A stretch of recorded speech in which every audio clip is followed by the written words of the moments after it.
Jangan. Islam tetap benar walaupun awak kalah macam mana pun, TKO pun, sebab awak tak ada ilmu. Ya? Itu je. Ini dak. Ya, ini dak. Dia mentang-mentang jumpa orang Wahabi tunjuk hadis, tunjuk Quran, dia terus ni Wahabi ni dia tak faham Quran. Dia putar belik kuat. Dengar ayat Quran ni. Firman Allah Taala dalam Quran ni, dalam surah An-Nisa, dalil menjadi ijma'. Katanya, kata Allah Taala, wa man yushaqiqir rasula min ba'di ma tabayyana lahul huda wa yattabi' ghayra sabilil mu'minina nuwallihi ma tawalla wa nuslihi jahannam wa sa'at masira.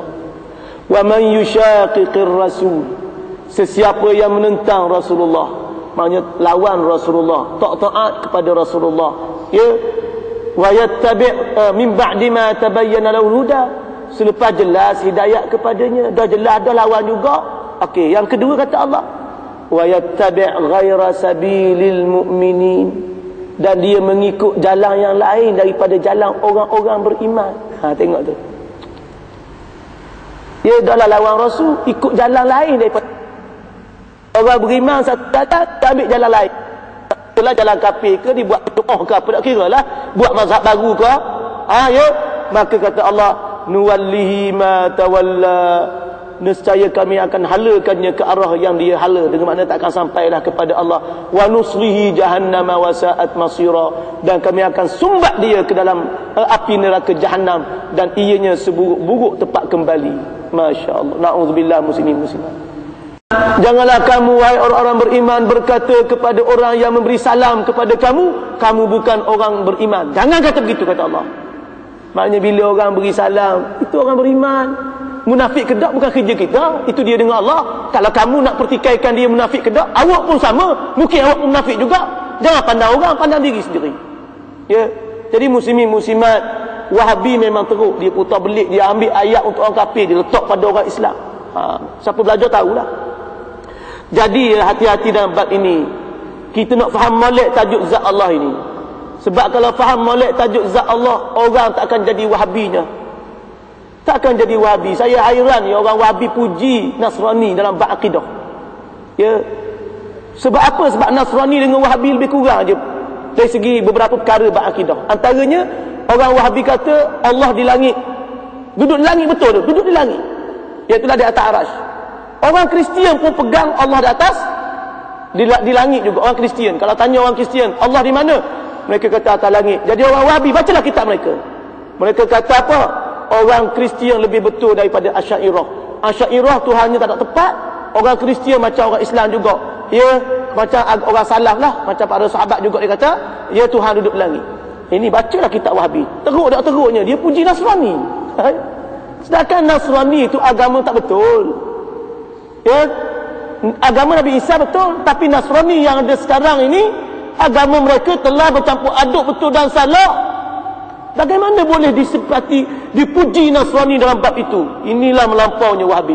Bacalah. Baca kitab Wahabi, boleh tengoklah macam mana mereka pelekehkan ulama-ulama Asy'ariyah, dan mereka puji orang Kristian dalam bab Allah Ta'ala bertempat. Ini Wahabi, bahaya tak bahaya? Muslimin muslimat, zat ilahi, zat ketuhanan, katanya akal manusia tidak mampu menanggapi dan memahami hakikat zat ilahi. Ini kerana ia merupakan perkara yang di luar kemampuan akal, dan manusia tidak diberikan jalan, tak ada cara, Tuhan tak ada cara pun manusia memahaminya, memahami zat Allah. Kita boleh faham sikit-sikit je, nak faham hakikat tak boleh.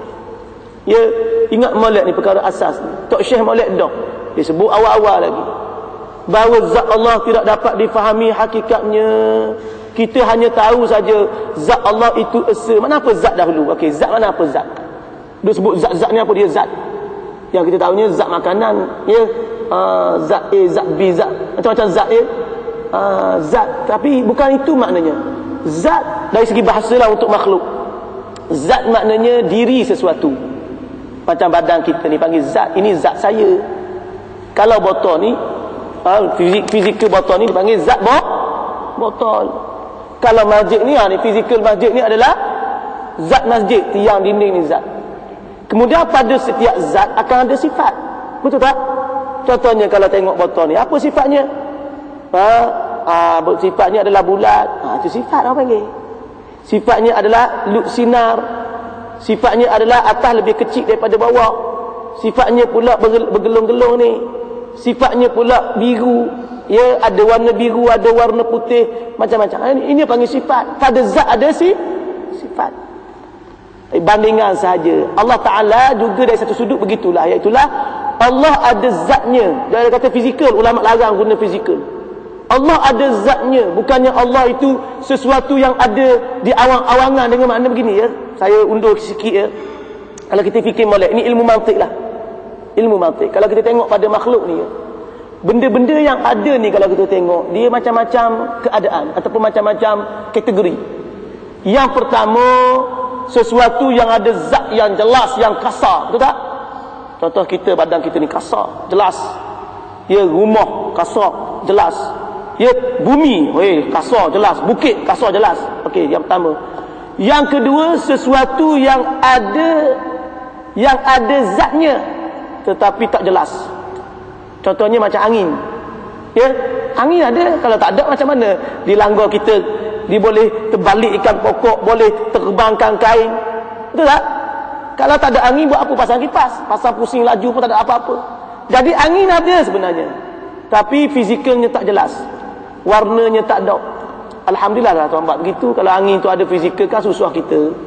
Nak berjalan jadi berat pula dah. Ya, bawa kereta pun. Jadi tuan buat boleh dah. Setiap benda ada tugas dia. Ya, air. Air ni benda yang pelik juga air. Air benda pelik juga. Sebab kalau benda lain, ya, kalau kita tengok benda lain, kalau tiang, kita boleh masuk ke dalam tiang? Tak boleh kan? Tangan sama tangan pun tak boleh masuk. Badan dengan badan pun tak boleh masuk. Tapi kita dengan air boleh masuk. Dengan makna air penuh dalam kolam kita masuk, ya, boleh tenggelam. Itu Masya Allah, Tuhan punya kuasa. Air sifatnya lain. Dia fizikal juga, berat juga. Tapi berbeza dengan tiang, dengan badan manusia, dengan pokok, dengan tanah. Air ada sifat yang tak ada pada yang lain. Itu. Kemudian ada benda yang lebih teruk daripada air. Yang pertama benda kerah gitu, macam ni, tiang-tiang tanah. Yang kedua benda macam air. Yang ketiga udara itu. Benda yang macam udara, iaitulah ada tapi kita tak nampak. Ya, ada, rasa-rasa dia letak tangan ke angin, rasa angin kecang, rasa, tapi tak nampak. Dari jauh kita tak nampak angin, tapi kita pergi dekat, weh, kuat angin rupanya. Itu perhati molek, itu sejenis makhluk Tuhan buat. Okey, yang ke 1, 2, 3. Yang keempat, ada jenis benda yang dianggap ada tapi tak ada fizikal. Yang dipanggil, kalau bahasa Arab dipanggil apa? Ma'nawiyun. Benda-benda yang ada boleh rasa tadi dipanggil hissi. Hissi dengan makna mahsus, yang boleh dilihat, boleh didengar, boleh dirasa, dicium, dihidup, dipegang. Itu panggil hissi.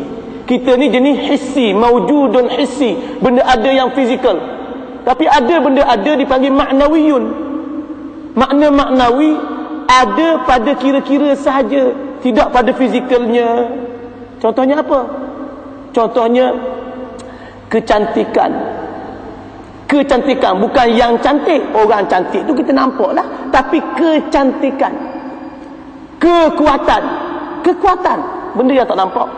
Yang kita nampak orang yang kuat, tapi kekuatan kita tak nampak. Keimanan, contohnya iman. Dia ada iman. Okey, mana iman? Ada. Bukan iman tak ada, iman ada, tapi bukannya iman. Ustaz, saya nak iman sebetul. Tak ada. Ustaz tak boleh beriman, tak boleh.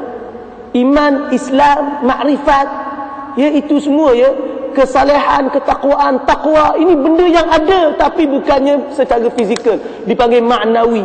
Okey, bercakap tentang Allah. Allah ni macam mana? Allah sebenarnya bukan maknawi.